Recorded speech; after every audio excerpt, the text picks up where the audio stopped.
দর্শক, রাজধানীর বনানীর করাইল বস্তিতে পুড়ে গেছে অর্ধ শতাধিক ঘর। শীতের মধ্যে খোলা আকাশের নিচে রাত পার করেছে অন্তত 200 পরিবার।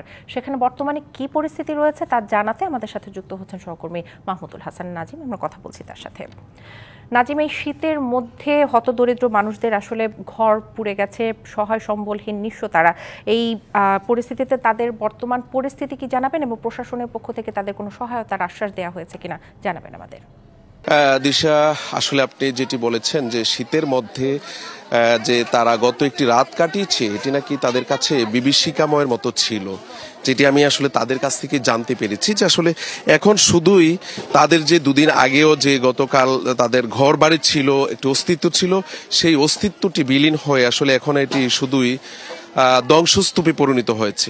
তো আমরা একটু ডিবিসি নিউজের ক্যামেরার মাধ্যমে জানাতে চাচ্ছি যে আসলে এখন যে ঘরগুলো পড়ে গিয়েছে আসলে সেগুলো আসলে কিছুটা তারা মেরামতের চেষ্টা করা হচ্ছে। প্রয়োজনীয় জিনিসপত্রগুলো আসলে যতটুকু নেওয়া যায়, প্রয়োজনীয় জিনিসগুলো সেগুলো একটু নেওয়ার চেষ্টা করতেছে।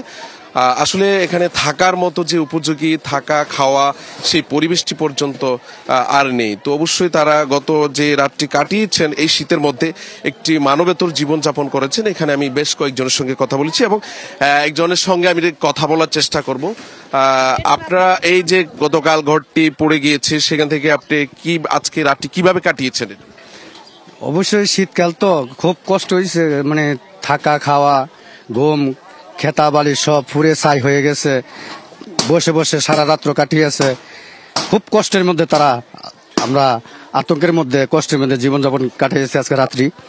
জি, আমরা আরেকজনের সঙ্গে আসলে যারা সব হারিয়ে নিঃস্ব হয়েছেন, একজন সিনিয়র সিটিজেন, তার সঙ্গে আমরা কথা বলার চেষ্টা করব।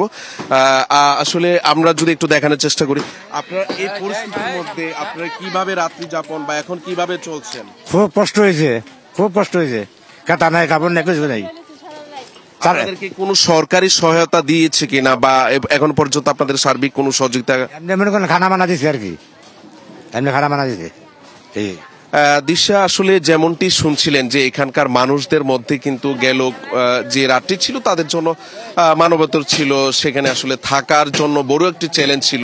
বিশেষ করে আসলে শীতকালে তাদের দুর্বিষহ জীবনযাপন করতে হচ্ছে, বিশেষ করে ছোট বাচ্চা এবং যাদের বয়োবৃদ্ধরা রয়েছে তাদের জন্য সবচেয়ে বেশি এটি ভয়ঙ্কর রাত ছিল বলে তারা এখানকার জানিয়েছে। আর সার্বিক সহযোগিতা বলতে এখানে আসলে কেউ কেউ খাবার দিচ্ছে, শুকনো খাবার এবং শীতের পোশাক, আসলে নির্মাণ সামগ্রী করার যে বিস্তারিত জানানোর জন্য আপনাকে অসংখ্য ধন্যবাদ।